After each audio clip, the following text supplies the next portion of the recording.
So let's talk about your WordPress website. And let's say you want to investigate something mysterious happened, like a new administrator appeared all of a sudden. There's a plugin that changes or something that is uninstalled that you didn't choose to do.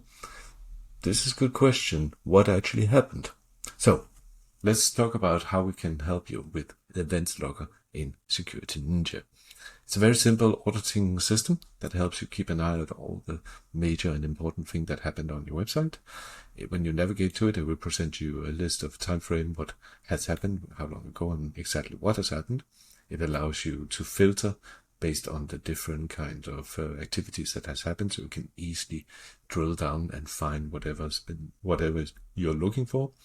And you can also search either by IP or other wildcard text.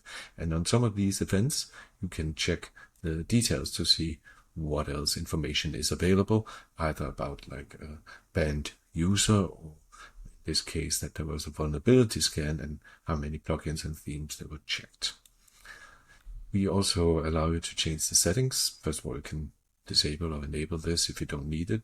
Don't use this feature. You can completely disable it if you choose.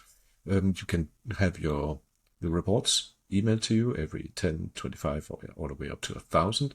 You can, at a time, if you want to have an audit, offline audit, so to speak, you can also choose exactly which part of the WordPress that you want to monitor. Might not be all that you are interested in, but you would, for instance, keep an eye out for Security Ninja events and WooCommerce events if you run a WooCommerce shop, for instance. You can choose to have an email sent to the recipient, to choose which recipient you want to have the email sent to, and you can also have more users with simply just a comma.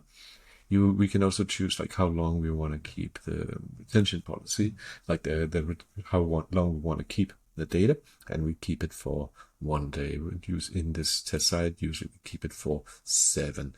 We allow people to keep it for different reason, but we can length, but we can very quickly run out of space. So we suggest to keep it low at 7 days or